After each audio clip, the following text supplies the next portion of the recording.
Hello everyone, কেমন আছো তোমরা সবাই? সপ্তম চ্যাপ্টার আমরা পড়ছি ফান্ডামেন্টাল রাইটস বা মৌলিক অধিকার। মৌলিক অধিকার সংক্রান্ত এটা আমাদের থার্ড ভিডিও, ঠিক আছে? এটা আমরা পার্ট 3, এই ভিডিওটার এটার পার্ট 3। অলরেডি আমরা কী কী জিনিস ডিসকাস করে নিয়েছি। আর্টিকেল 12 ডিসকাস করেছি, আর্টিকেল 13 ডিসকাস করেছি, আর্টিকেল 14 ডিসকাস করেছি। এছাড়া ফান্ডামেন্টাল রাইটসগুলোর কী কী বৈশিষ্ট্য বা এই সমস্ত বিষয় নিয়ে আমরা অনেক আলোচনা করেছি। এরপর দেখা যাক। দেখো, আমরা ডিসকাস করেছিলাম যে ইকুয়ালিটি কোনো একটা সিঙ্গেল আর্টিকেল না, এর মধ্যে 5টা আর্টিকেল পড়ে। আর্টিকেল 14, 15, 16, 17 আর 18। তো তার মধ্যে 14 যেটা ইকুয়ালিটি বিফোর ল, সেটা আমরা লাস্ট সেশনে ডিসকাস করেছিলাম। এবার যেগুলো রইল আর্টিকেল 15, 16, 17 আর 18। আজ আমরা এই 4টে আর্টিকেল ডিসকাস করব। সবচেয়ে প্রথমে আর্টিকেল 15। আর্টিকেল 15 সংক্রান্ত একটা মুভি ছিল, যদি না দেখে থাকো খুব ভালো মুভি, দেখতে পারো। এটা আর্টিকেল 15 কিসের কথা বলে? ডিসক্রিমিনেশন, মানে পক্ষপাতিত্ব করা যাবে না। জাতির ভিত্তিতে হোক বা সেক্সের ভিত্তিতে হোক, পুরুষ মহিলার মধ্যে হোক বা রিলিজিয়নের ভিত্তিতে হোক বা কে কোথায় জন্মগ্রহণ করেছে সেই বিষয়ে হোক, এই সমস্ত বিষয়ে পক্ষপাতিত্ব করা চলবে না। তো আর্টিকেল 15-এর দুটো ক্লজ, ফার্স্ট আর সেকেন্ড। তো প্রথম ক্লজটা কী বলছে? সেটা বলছে যে state shall not discriminate against any citizen on ground only of religion, race, caste, sex and place of birth. মানে কারো ধর্ম, জাতি, কাস্ট, সেক্স বা কে কোথায় জন্মগ্রহণ করেছে তার ভিত্তিতে কাউকে পক্ষপাতিত্ব করা চলবে না। পক্ষপাতিত্ব করা মানে কি? পক্ষপাতিত্ব করা মানে কাউকে বেশি ফেভার করা। দুজন ব্যক্তি আছে, ঠিক আছে, তারা সিমিলারলি সিচুয়েটেড, তারা একই অবস্থায় রয়েছে, দুজনের সিচুয়েশন সমান, কিন্তু কারো ধর্ম আলাদা বলে আমি তাকে সুবিধা বেশি দিচ্ছি, আর একজনের ধর্ম আলাদা বলে তাকে সুবিধা কম দিচ্ছি। বা জাতি আলাদা বলে একজনকে সুবিধা বেশি দিচ্ছি, আর একজনের জাতি আলাদা বলে তাকে সুবিধা কম দিচ্ছি। তো এই ব্যাপারটাকে বলে ডিসক্রিমিনেট করা, ঠিক আছে? তো এখানে 3টে জিনিস লক্ষ্য করার আছে। প্রথম কথা, এখানে সিটিজেন কথাটা আছে, তার মানে আর্টিকেল 15 কেবলমাত্র সিটিজেনদের উপর লাগু হয়, ঠিক আছে? কেবলমাত্র সিটিজেনদের উপর লাগু হয়, বাইরে থেকে যারা এসেছে বিদেশি ব্যক্তিদের উপর লাগু হয় না। আমরা যখন এর আগের আর্টিকেলটা পড়ছিলাম, আর্টিকেল 14, তাতে কিন্তু লেখা ছিল পার্সন মানে সিটিজেনও হতে পারে, বাইরের লোকও হতে পারে। তার মানে আর্টিকেল 14 সিটিজেনের উপর লাগু হয়, বাইরে থেকে যারা এসেছে তাদের উপরও লাগু হয়, কিন্তু আর্টিকেল 15 কেবলমাত্র সিটিজেনদের উপর লাগু হয়, এটা মনে রাখতে হবে, ঠিক আছে? আর কি বলছে?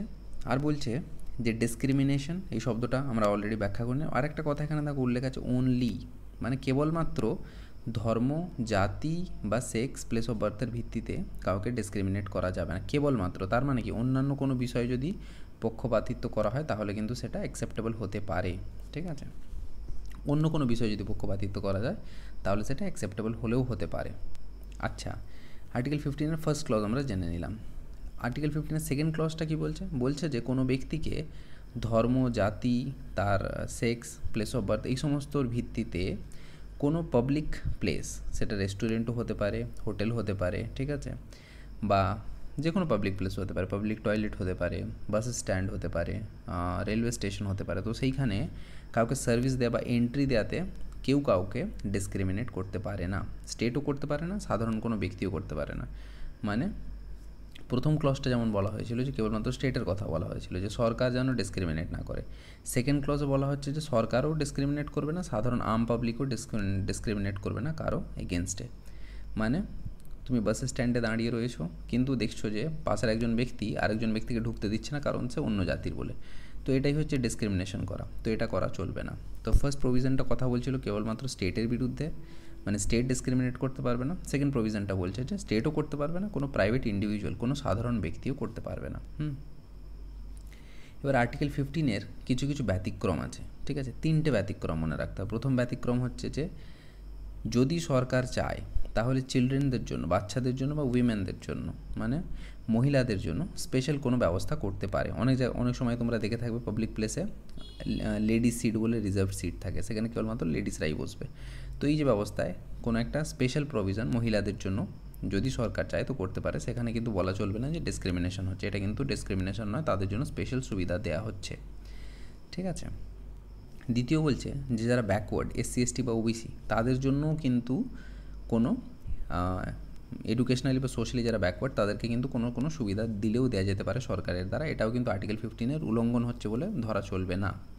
আর থার্ড কথা বলছে যে এসসি, এসটি আর ওবিসিদের ইনস্টিটিউশনাল এডুকেশনাল ইনস্টিটিউশনে শিক্ষামূলক যে সমস্ত সংস্থা আছে মানে স্কুল কলেজে তাদেরকে কিছু স্পেশাল সিট দেওয়া যেতে পারে, ঠিক আছে। এটাও কিন্তু আর্টিকেল 15 উল্লঙ্ঘন হবে না। এই তিনটে এক্সেপশন, তিনটে ব্যতিক্রম কিন্তু অ্যাড করা হয়েছে। এই দুটো অলরেডি ছিল। থার্ড যে ব্যতিক্রমটা, এই যে থার্ড এক্সেপশনটা, এটা পরবর্তীকালে অ্যাড করা হয়েছে 2005 সালে 93তম কনস্টিটিউশনাল অ্যামেন্ডমেন্ট, 93তম সংশোধনের মাধ্যমে, ঠিক আছে। আর 2006 সালে সেন্ট্রাল এডুকেশনাল ইনস্টিটিউশন অ্যাক্ট বলে একটা আইন পাস হয়। তাতে বলা হয় যে 27%, 27% রিজার্ভেশন দেওয়া হবে ওবিসিদের যে কোনো সরকারি ইনস্টিটিউশনে, ইভেন আইআইটি আইআইএমএতেও, Indian Institute of Technology, Indian Institute of ম্যানেজমেন্টেও 27% ওবিসিদের জন্য সিট রিজার্ভ থাকবে, ঠিক আছে। তো আর্টিকেল 15 এগুলো ছিল এক্সেপশন। আর আর্টিকেল 15 জিনিসটা কি, পক্ষপাতিত্ব করা চলবে না, কি কোন কোন বিষয় করা চলবে না, কোন কোন বিষয়ে ছাড় দেওয়া রয়েছে, সমস্ত কিছু আমরা ডিসকাস করে নিলাম। তো আর্টিকেল 14 আমরা অলরেডি ডিসকাস করেছিলাম, আর্টিকেল 15 আমরা ডিসকাস করে নিলাম। এবার আর্টিকেল 16 আসা যাক। আর্টিকেল 16 বলছে equality of opportunity in public employment, মানে সরকারি চাকরিতে সবাইকে সমান অধিকার দেওয়া হবে, ঠিক আছে। বলছে যে no citizen can be discriminated, কোনো ব্যক্তিকে পক্ষপাতিত্ব করা যাবে না চাকরির ক্ষেত্রে। ইনএলিজিবল, কাউকে বলা যাবে না যে আপনি ইনএলিজিবল, আপনি অযোগ্য এই পোস্টের জন্য, কেবলমাত্র রিলিজিয়ন, রেস, কাস্ট, সেক্স আর প্লেস অফ বার্থের ভিত্তিতে। মানে কারো ধর্মের জন্য, ধর্মের আধারে বা জাতির আধারে বা লিঙ্গের আধারে বা জন্ম কোথায় হয়েছে তার আধারে কাউকে ডিসক্রিমিনেট করা যাবে না, ঠিক আছে। মানে প্রত্যেকটা ব্যক্তি সে যেই ধর্মেরই হোক, যেই জাতিরই হোক, তার উপর ভিত্তি করে কিন্তু কাউকে পক্ষপাতিত্ব করা যাবে না এমপ্লয়মেন্টের ক্ষেত্রে, ঠিক আছে। এখানেও তিনটে এক্সেপশন মনে রাখতে হবে। প্রথম ব্যতিক্রম হচ্ছে যে parliament can prescribe residence as a condition for employment. Parliament বলতে পারে যে হ্যাঁ, কোনো ক্ষেত্রে, কোনো এমপ্লয়মেন্টের ক্ষেত্রে সেইখানকার বাসিন্দাদের জন্য স্পেশাল কিছু সিট দেওয়া যেতে পারে। মানে যে পশ্চিমবঙ্গের কিছু সিট আছে সেগুলো পশ্চিমবঙ্গের মানুষের জন্যই রিজার্ভ, বা তামিলনাড়ুর কোনো এমপ্লয়মেন্টের সিট আছে, কোনো চাকরির পোস্ট আছে, সেগুলো তামিলনাড়ুর ব্যক্তিদের জন্যই রিজার্ভ, ঠিক আছে। তো এরকম একটা অ্যাক্ট ছিল, কিন্তু সেই পাবলিক এমপ্লয়মেন্ট অ্যাক্টটা এক্সপায়ার হয়ে গেছে 1957 সালে। এরপর কিন্তু আর কোনো রাজ্যে এরকম কোনো প্রভিশন নেই যে বাংলার চাকরি কেবল বাঙালিই পাবে, গুজরাটের চাকরি কেবল গুজরাতিই পাবে, এরকম কিন্তু কোনো প্রভিশন নেই, এক্সেপ্ট আন্ধ্রপ্রদেশ আর তেলেঙ্গানা। আন্ধ্রপ্রদেশ তেলেঙ্গানাতে কিন্তু এখনও আছে। বাকি কোনো জায়গাতে এমপ্লয়মেন্টের জন্য রেসিডেন্সটা কিন্তু কোনো ম্যাটার না, কে কোথাকার বাসিন্দা সেটা কিন্তু ম্যাটার করে না, ঠিক আছে। দ্বিতীয় এক্সেপশন, দ্বিতীয় ব্যতিক্রম কি মনে রাখতে হবে আর্টিকেল 16 যে এসসি এসটিদের জন্য সিট রিজার্ভ থাকতে পারে কোনো এমপ্লয়মেন্টের ক্ষেত্রে, ঠিক আছে। আর থার্ড এক্সেপশন যে কিছু অফিস আছে যেগুলো রিলিজিয়াস ডেনোমিনেশনের জন্য ফিক্স থাকে। যেমন ধরো কোনো একটা মন্দির যেটা গভর্নমেন্ট হ্যান্ডেল করছে, ঠিক আছে। তো সেই মন্দিরের একটা পোস্ট আছে পুরোহিত, মানে একটা সরকারি পুরোহিত হয়তো। তো গভর্নমেন্ট এখানে বলতে পারে যে এই সরকারি পুরোহিত অবশ্যই হিন্দু হতে হবে, এটা একটা ক্রাইটেরিয়া থাকলেও থাকতে পারে। যখন কোনো ধর্মীয় সংস্থান যেটা গভর্নমেন্ট মেনটেন করে সেরকম জায়গায় যদি কোনো পোস্ট থাকে, তাহলে কিন্তু কোনো স্পেশাল ধর্মের লোকই সেই পোস্টটা পাবে, এরকম কিন্তু কিছু জায়গায় কোনো এক্সেপশন থাকলেও থাকতে পারে, ঠিক আছে। তো আর্টিকেল 16 নম্বর আর্টিকেল আমাদের ক্লিয়ার হয়ে গেল। আচ্ছা, এখানে আর্টিকেল 16 সাথে কিন্তু কিছু আফটার ম্যাথ জুড়ে রয়েছে, এগুলো আমরা একটু ডিসকাস করে নিই, এগুলো কিন্তু খুব ইম্পর্টেন্ট, ঠিক আছে। দেখো, ব্যাকওয়ার্ড ক্লাসের রিজার্ভেশনের জন্য একটা কমিটি তৈরি হয়েছিল 1953 সালে, প্রথম কমিটি, মানে স্বাধীন ভারতের প্রথম কমিটি যেটা বলা যেতে পারে, সেটাকে বলা হয় কাকা কালেলকার কমিটি। সেটা তৈরি হয়েছিল 1953 সালে। সেরকম কিছু ফলের আসেনি এই কমিটি গঠনের ফলে। পরবর্তীকালে 1979 সালে গভর্নমেন্ট আরেকটা নতুন, মানে দ্বিতীয় বলা যেতে পারে, দ্বিতীয় কমিশন তৈরি করলো, সেটাকে বলে বিপি মণ্ডল কমিশন। ইনি হচ্ছেন বিপি মণ্ডল। তো এই বিপি মণ্ডল কমিশন বলে একটা কমিশন গঠন করা হলো। কিসের জন্য না, এই যে ব্যাকওয়ার্ড ক্লাস যারা, মানে এসসি এসটি ছাড়া যে সমস্ত পিছিয়ে পড়া জাতি আছে, তাদের কিভাবে রিজার্ভেশন দিতে হবে, তাদের কিভাবে এগিয়ে আনা যাবে। তো এই কমিটি তার রিপোর্ট পেশ করেছিল 1980-তে, ঠিক আছে। আর সেই কমিটি কী বললো যে 27% সিট রিজার্ভ করে দেওয়া হোক ওবিসিদের জন্য, ঠিক আছে। আর গভর্নমেন্ট কী করলো, তার 1 বছর পর 1990 সালে ব্যাপারটাকে ইমপ্লিমেন্ট করে দিল। মানে 27% যে রিজার্ভেশনের কথাটা বলেছিল কমিশন, সেই কমিশনের কথাটা মেনে নিল গভর্নমেন্ট, 27% রিজার্ভেশন লাগু করে দিল। আর তার পরের বছর দুটো চেঞ্জ ঘটানো হলো। বললো যে এই যে 27% রিজার্ভেশন দেওয়া হবে ওবিসিদের, তাদের মধ্যেও যারা সবচেয়ে বেশি পুয়ার, যারা সবচেয়ে বেশি গরিব, তাদেরকে তাদেরকে অগ্রাধিকার দেওয়া হোক। আর আরও 10% এক্সট্রা এমন লোকজনকে রিজার্ভেশন দেওয়া হোক যারা ইকোনমিক্যালি উইকার সেকশন থেকে এসেছে, ঠিক আছে, মানে ইডাব্লিউএস এখন যেটাকে বলা হয়। তো সেটা তখনই বলা হয়েছিল, মানে 1981-এর কথা বলা হচ্ছে এটা, ঠিক আছে। তখনই কিন্তু বলা হয়েছিল যে ইডাব্লিউএস ইকোনমিক্যালি উইকার সেকশন, যাদের জাতি যাই হোক না কেন তাদের ইকোনমিক কন্ডিশন ভালো না, তাদেরকে 10% রিজার্ভেশন দেওয়া হোক। তো এই ব্যাপারটা একটা কেস হিসাবে মন্ডল কেস 1992 সুপ্রিম কোর্টে চলে যায়, এটা কেস হয়ে, ঠিক আছে। আর সুপ্রিম কোর্ট কী বলে, সুপ্রিম কোর্ট বলছে যে হ্যাঁ 27% যে ওবিসিদের জন্য রিজার্ভেশন দিয়েছে সরকার সেটা ঠিক আছে, তাতে কোনো অসুবিধা নেই, কিন্তু এখানে ক্রিমি লেয়ারদেরকে এক্সক্লুড করা হবে। এবার ক্রিমি লেয়ার জিনিসটা কি জানো, যাদের বছরে 8 লাখ, বছরে যাদের পারিবারিক ইনকাম 8 লাখের বেশি তাদেরকে ক্রিমি লেয়ার বলা হয়। তো বলছে যারা ক্রিমি লেয়ার তাদেরকে এক্সক্লুড করে দেওয়া হবে, তাদের বাদ দিয়ে দেওয়া হবে। রিজার্ভেশন কেবলমাত্র যখন চাকরি পাবে তাতেই দেওয়া হবে, প্রমোশনে কিন্তু দেওয়া হবে না, ঠিক আছে। প্রমোশনে কোনো রিজার্ভেশন দেওয়া হবে না, কেবলমাত্র প্রথমবার চাকরি পাওয়ার সময় দেওয়া হবে।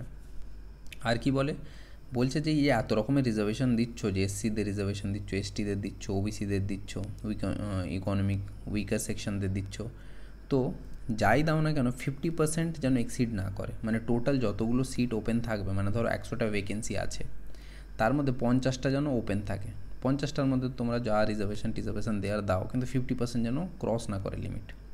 আর কি বলে যে ক্যারি ফরওয়ার্ড রুল চলবে, মানে 100টা ভ্যাকেন্সি ছিল, ঠিক আছে, এক্সাম নেওয়া হলো, এক্সাম নেওয়ার ফলে দেখা গেলো যে 98টা সিট ভরে গেছে, 2টো সিট কিন্তু এখনও খালি রয়ে গেল। তো এই 2টো সিট পরের বার যখন ভ্যাকেন্সি বেরোবে তার সাথে অ্যাড করে দেওয়া হবে, কিন্তু সেখানে ওই 50% রুল যেন উল্লঙ্ঘন না হয়, মানে রিজার্ভেশন কখনোই যেন কোনো কেসেই যেন 50% ক্রস করে না চলে যায়, ঠিক আছে। আর একটা কথা যেটা আমি স্কিপ করে চলে গেলাম সেটা হচ্ছে যে এই যে 27% ওবিসিদের রিজার্ভেশন দেওয়া ছিল, এটা তো ঠিক আছে, সুপ্রিম কোর্ট বললো এটা চলবে, কোনো অসুবিধা নেই, কিন্তু 10% যে ইকোনমিক্যালি উইকার সেকশনদেরকে দেওয়া হয়েছিল, সুপ্রিম কোর্ট বললো যে না এটা চলবে না, ইকোনমিক্যালি উইকার সেকশনদের কিন্তু রিজার্ভেশন দেওয়া চলবে না। তো এই সমস্ত ঘটনা ঘটলো। এবার সুপ্রিম কোর্ট যেহেতু এত কিছু কথা বলেছে, সরকারকে কিছু করতে হবে, সরকার কি করলো, হ্যাঁ আরেকটা কথা কি, সুপ্রিম কোর্ট এটাও বলেছিল যে একটা পার্মানেন্ট স্ট্যাটুটরি কমিশন, একটা কোনো স্ট্যাটুটরি কমিশন তৈরি করা যাক। স্ট্যাটুটরি কমিশন কাকে বলা হয়, কোনো একটা আইনের মাধ্যমে যখন কোনো একটা বডি তৈরি করা হয় তাকে বলা হয় স্ট্যাটুটরি বডি, ঠিক আছে। তো বলছে একটা পার্লামেন্টের দ্বারা একটা আইন পাস করে একটা কমিশন তৈরি করা হোক, যেটা কি না এই যে ইকোনমিক্যালি যারা ওবিসি আছে, যারা ব্যাকওয়ার্ড ক্লাস আছে, তাদের যে সমস্ত ম্যাটার আছে, কাদেরকে ওবিসিতে রাখা হবে, কাদেরকে রাখা হবে না, এই সমস্ত ম্যাটার যে আছে সেটাকে নির্ধারণ করবে এই যে একটা অ্যাক্টের মাধ্যমে একটা বডি তৈরি করা হবে, সেই বডিটা। তো সুপ্রিম কোর্ট কী করলো, সুপ্রিম কোর্ট রামনন্দন কমিটি বলে একটা কমিটি গঠন করলো, কি করতে না, এই যে ক্রিমি লেয়ারের কথা বলা হোক, ক্রিমি লেয়ারগুলোকে যেন আলাদা করে আইডেন্টিফাই করা হয়, প্রথম কথা। এবার যেহেতু সুপ্রিম কোর্ট বলেছিল যে একটা কমিশন গঠন করতে, তো national commission for backward class এটা তৈরি করা হলো 1993-তে, একটা পার্লামেন্টের মধ্যে একটা অ্যাক্ট পাস করার মধ্যে, ঠিক আছে। তারপর কি সুপ্রিম কোর্ট আরও বলেছিল যে প্রমোশনে রিজার্ভেশন দেওয়া যাবে না, তাই না, মানে প্রথমবার যখন কেউ চাকরি পাবে তাতে তো রিজার্ভেশন দেওয়া যাবে, কিন্তু প্রমোশনে রিজার্ভেশন দেওয়া যাবে না। তো গভর্নমেন্ট কী করলো, গভর্নমেন্ট অ্যামেন্ড করে দিল, 77তম সংশোধন করে দিল, কনস্টিটিউশনাল অ্যামেন্ডমেন্ট করে এই যে সুপ্রিম কোর্ট কথাটা বলেছে এটাকে নালিফাই করে দিল, ঠিক আছে। মানে সুপ্রিম কোর্ট ধরো কোনো জাজমেন্ট দিল, পার্লামেন্ট যদি সে আর্টিকেলটাই বদলে দেয়, পার্লামেন্ট অ্যামেন্ডমেন্টের মাধ্যমে সে আর্টিকেলটাকেই বদলে দিল, তাহলে কী হবে, সুপ্রিম কোর্টের এই যে জাজমেন্টটা সেটা নালিফাই হয়ে গেল, তার আর কোনো ভ্যালু রইল না। তো এই সরকার চাইতো যে না প্রমোশনেও যেন লোকজন রিজার্ভেশন পায়, সেই জন্য সুপ্রিম কোর্ট যে কথাটা বলেছিল ওটাকে নালিফাই করবার জন্য 77তম সংশোধন করলো, আর 85তম সংশোধন করলো 2001 করে আর্টিকেল 16কেই বদলে দিল। আর কি করলো, এই যে গভর্নমেন্ট বলেছিল না যে 50% যেন কোটা কখনোই উল্লঙ্ঘন না হয়, মানে তোমরা রিজার্ভেশন দিচ্ছ যা করছো করো, 100টা যদি ওপেন সিট থাকে তাহলে 50টা যেন জেনারেলের জন্য থাকে, বাকি 50টায় তোমরা রিজার্ভেশন দাও, যা খুশি করো। তো এই যে 50%টা এটাকেও নালিফাই করবার জন্য গভর্নমেন্ট কী করলো, 81তম সংশোধন করলো, করে আগের বছরে যে ব্যাকলগ, এই যে বললাম না 100টা ভ্যাকেন্সি ছিল, 92 জন হয়তো রিক্রুট হয়েছে, 8টা রয়ে গেল, তো এই 8টা পরের বছরে যখন 100টা আসবে তার সাথে যুক্ত করে 108 করে দেওয়া হবে। তো সেই ক্ষেত্রে এই যে 50% রুল সেটা যদি উল্লঙ্ঘন হয় তো হতে পারে, সেরকম করবার জন্য 81তম সংশোধন করে দিল সরকার। দেখো সুপ্রিম কোর্ট যখন কোনো জাজমেন্ট দেয় সেটাকে নালিফাই করবার জন্য প্রায় গভর্নমেন্ট কী করে, যেই বিষয়টার উপর সুপ্রিম কোর্ট জাজমেন্ট শুনিয়েছে সেটাকেই চেঞ্জ করে দেয়, অ্যামেন্ড করে দেয়, ঠিক আছে। এবার দেখো তামিলনাড়ু একটা অ্যাক্ট পাস করেছিল, তামিলনাড়ু রিজার্ভেশন অ্যাক্ট 1994। তাতে 60% রিজার্ভেশন দেওয়া ছিল, বুঝছো। 50%, সুপ্রিম কোর্ট বলছে যে 50%-এর বেশি যেন রিজার্ভেশন না হয়। তামিলনাড়ু তার মধ্যে একটা অ্যাক্ট পাস করে কী করছে না, 60% রিজার্ভেশন দিচ্ছে। গভর্নমেন্ট কী করলো, এই অ্যাক্টটাকে 9th শিডিউলে ঢুকিয়ে দিল। ঠিক আছে, আমরা শিডিউলের চ্যাপ্টার পড়েছিলাম, শিডিউল 1, শিডিউল 2, শিডিউল 3, এরকম করে যে 9th শিডিউল আছে। 9th শিডিউল কী হয়, 9th শিডিউলে কোনো একটা অ্যাক্টকে যদি ঢুকিয়ে দেওয়া হয় তাহলে সেই অ্যাক্টটাকে কোর্ট আর জাজ করতে পারে না। ঠিক আছে, কোর্ট সেই অ্যাক্টটাকে বলতে পারে না যে এই অ্যাক্টটাতে এই কমি আছে, এই খামি আছে, এই অ্যাক্টটা লাগু হবে না। তো 9th শিডিউলে এই অ্যাক্টটাকে ঢুকিয়ে দেওয়া হলো। তো আর্টিকেল 14, 15, 16 আমাদের ক্লিয়ার হয়ে গেল। আর 16-এর সাথে যে রিজার্ভেশন সংক্রান্ত ম্যাটার সেটাও আমরা কিন্তু ডিসকাশন করে নিলাম। আর্টিকেল 17 আসলে 17 বলছে অ্যাবলিশন অফ আনটাচেবিলিটি, অস্পৃশ্যতা অ্যাবলিশ করে দেওয়া হবে, অস্পৃশ্যতা যেন না থাকে। দেখো এই ছবিটা ডক্টর বি.আর. আম্বেদকরের লাইফ স্টোরি থেকে নেওয়া। এখানে কি দেখতে পাচ্ছ যে পাঠশালাতে গুরুজি পড়াচ্ছেন, কিন্তু ডক্টর বি.আর. আম্বেদকর বাইরে বসে রয়েছেন, বাইরে থেকে ওনাকে এন্ট্রি দেওয়া হচ্ছে না ভিতরে। তো এই যে ব্যাপারটা, এটাকেই বলা হতো আগে অস্পৃশ্যতা, মানে ছোঁয়া যাবে না, মানে কোনো জাতির থেকে আগে কী করা হতো, দূরত্ব বজায় রাখতো লোকজন। তো এই ব্যাপারটাকে বলা হয় আনটাচেবিলিটি। তো আর্টিকেল 17-এ বলা হচ্ছে যে আনটাচেবিলিটি হচ্ছে পানিশেবল অফেন্স, মানে কেউ যদি আনটাচেবিলিটি করে তাকে কিন্তু শাস্তি দেওয়া হবে। কী শাস্তি দেওয়া হবে, তার জন্য একটা অ্যাক্টও পাস করা হয়েছিল, সেই অ্যাক্টটাকে বলা হয় আনটাচেবিলিটি অ্যাক্ট 1955। 1976 সালে সেই অ্যাক্টটাকে আরও একটু মডিফাই করা হয়, মডিফাই করে শাস্তি আরও বাড়িয়ে দেওয়া হয়। আর এই অ্যাক্টটার নাম চেঞ্জ করে রাখা হয় সিভিল রাইটস অ্যাক্ট 1955। ঠিক আছে, তো এই যে শব্দটা আনটাচেবিলিটি, এটা কিন্তু কোথাও সংজ্ঞা দেওয়া নেই, না তো সংবিধানে সংজ্ঞা দেওয়া আছে আনটাচেবিলিটি কাকে বলে, না তো এই যে অ্যাক্টটার কথা বললাম এই অ্যাক্ট, এই আইনে কোথাও লেখা আছে যে আনটাচেবিলিটি কাকে বলে। কিন্তু মাইসোর হাইকোর্ট আজকের দিনে যার নাম কর্ণাটক হাইকোর্ট হয়ে গেছে। তো এই কর্ণাটক হাইকোর্ট একসময় বলেছিল যে আনটাচেবিলিটি অস্পৃশ্যতা, এটা কিন্তু শব্দ ধরে যে মানে বেরোচ্ছে সেই মানেটার কথা বলা হচ্ছে না। আনটাচেবিলিটি বলতে বলা হচ্ছে যে কোনো ব্যক্তি যেন কোনো রিলিজিয়াস প্লেস হোক বা শপ হোক, মানে দোকান হোক, বা কেউ কোনো সার্ভিস নিতে গেছে তাকে দেওয়া হচ্ছে না, বা কেউ এডুকেশনাল ইনস্টিটিউশন, মানে কোনো এই পাঠশালা, বিদ্যালয়, স্কুল, কলেজে কেউ ঢুকতে চাইছে তাকে ঢুকতে দেওয়া হচ্ছে না তার জাতির ভিত্তিতে। এই যে ব্যাপারটা, এটাকেই বলা হয় আনটাচেবিলিটি। ঠিক আছে, তো আনটাচেবিলিটি আমাদের ক্লিয়ার হয়ে গেল। তো আর্টিকেল 14, 15, 16, 17 আমাদের ক্লিয়ার হয়ে গেল। পড়ে রইল last article, abolition of titles. দেখো অ্যাবলিশন অফ টাইটেলস, এখানে টাইটেলস বলতে কিন্তু সারনেম, পদবীর কথা বলা হচ্ছে না। আগে দেখবে যারা নবাব বা জমিদার যারা ছিল তাদের নামের আগে কি রায় বাহাদুর, রায়জাদা, তাই না, তারপর আরও নানা রকম ভারী ভরকম সব জিনিসপত্র অ্যাড করা হতো। তো এইগুলোকে বলা হয় টাইটেল। হচ্ছে এরকম কোনো টাইটেল অ্যাড করা যাবে না। আর্টিকেল 18 হবে। আর্টিকেল 18 চারটে জিনিসকে 4 রকমের কথা বলে। কি কি বলছে, যে স্টেট মানে সরকার কাউকে কোনো টাইটেল দিতে পারে না। ঠিক আছে, একমাত্র একাডেমিক আর মিলিটারি ছাড়া, মানে কেউ বেশ ভালো পড়াশোনা করেছে তার ভিত্তিতে কাউকে কোনো অ্যাওয়ার্ড দেওয়া হলো সেটা আলাদা ব্যাপার, বা মিলিটারি তোমরা জানো বীরচক্র, পরমবীর চক্র এই সমস্ত দেওয়া হয়, সেগুলো না, সেগুলোর কথা বলা হচ্ছে না। ওগুলো বাদ দিয়ে কাউকে এরকম রায় বাহাদুর, রায়জাদা এই জাতীয় টাইটেল কিন্তু সরকার কাউকে দিতে পারে না। দ্বিতীয় বলছে যে কোনো ব্যক্তিও অন্য কোনো স্টেট থেকেও কোনো এরকম টাইটেল বা পদবি নিতে পারে না। আগে জানো তোমরা ব্রিটিশ নাইটহুড দিত, তাই না, ব্রিটিশ নাইটহুড দিত, যাকে নাইটহুড দিত তার নামের আগে স্যার লেগে যেত, তাই না। তো সেটা বলছে যে কোনো নাগরিক, ভারতের কোনো নাগরিক, ধরো ব্রিটিশ সরকার কোনো ভারতীয় নাগরিককে নাইটহুড দিতে চায়, বলছে যে না, নিতে পারবে না। কোনো ভারতীয় নাগরিক কোনো বাইরের দেশ থেকেও কোনো টাইটেল নিতে পারে না। A foreigner holding office of profit under the state cannot accept any title from foreign state। বলছে যে এটা তো গেল ভারতীয়দের কথা।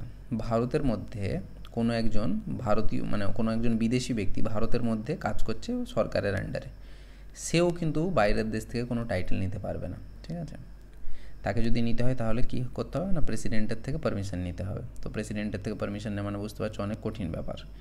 আর কোনো সিটিজেন বা foreigner holding office of profit under the state cannot accept present emoluments office from foreign state without the consent of president. বলছে যে এটা তো গেলো শুধু টাইটেলের কথা, কোনো একজন সিটিজেনই হোক বা ফরেনারই হোক যদি অফিস অফ প্রফিট হোল্ড করে থাকে, ঠিক আছে, মানে সরকারি কোনো চাকরি, সরকারি কোনো একটা পোস্ট যদি তার আন্ডারে থাকে, তাহলে সে কিন্তু বাইরের দেশ থেকে, ফরেন থেকে কোনো গিফটও রিসিভ করতে পারে না, বা অন্য কোনো অফিস, মানে কোনো একটা, ধরো ভারতে একজন কেউ ভারতীয় নাগরিক কোনো একজন অফিসে বসে আছে, মানে ধরো সে কোনো একটা সরকারি চাকরি করছে, তাকে কোনো একজন বিদেশি সরকার বললো যে আমাদের এখানে চলে আসো, আমার এখানে এসে আমার এই অফিসটা তুমি সামলাও, বলছে যে না, এটাও করতে পারে না, প্রেসিডেন্টের পারমিশনের দরকার পড়বে। ঠিক আছে, তো বোঝা গেল।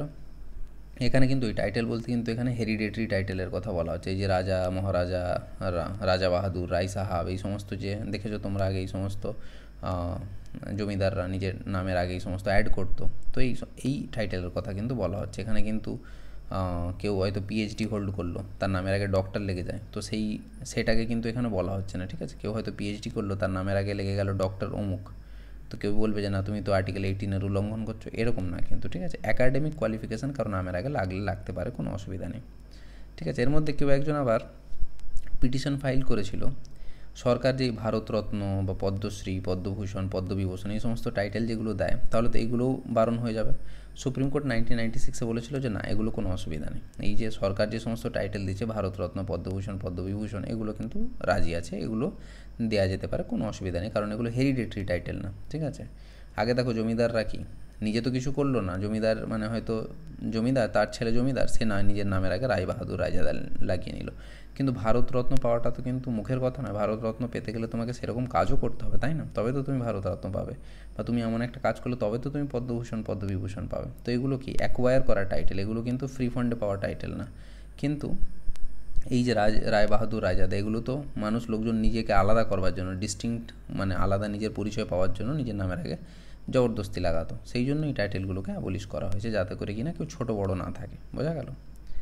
কিন্তু হ্যাঁ, একটা জিনিস মনে রাখতে হবে, কারণ নামের আগে বা পরে কেউ যদি পদ্মভূষণ পেয়েও থাকে বা পদ্মবিভূষণ পেয়ে থাকে, তার নামের আগে বা পরে কিন্তু লিখতে পারে না যে পদ্মভূষণ বা পদ্মবিভূষণ, যদি এটা অত হার্ডলি মানা হয় না। ঠিক আছে, তো আমরা আর্টিকেল 14, 15, 16, 17 আর 18 সমস্ত কিছু ডিসকাস করে নিলাম। ঠিক আছে, তো আমাদের এই যে ইকুয়ালিটি পোর্শনে যে এই 5টা আর্টিকেল ছিল, 5টা আর্টিকেল আমাদের কভার হয়ে গেল। ঠিক আছে, তো আমরা অলরেডি আগে যে দেখেছিলাম যে 14 থেকে শুরু করে 32 পর্যন্ত এতগুলো আর্টিকেল রয়েছে, তো আমাদের ইকুয়ালিটি পোর্শনটা আমাদের কভার হয়ে গেল। পরের যে আমরা ডিসকাস করবো ফ্রিডম, মানে আর্টিকেল 19, 20, 21, 21A আর 22, এই আর্টিকেলগুলো আমরা ডিসকাস করবো।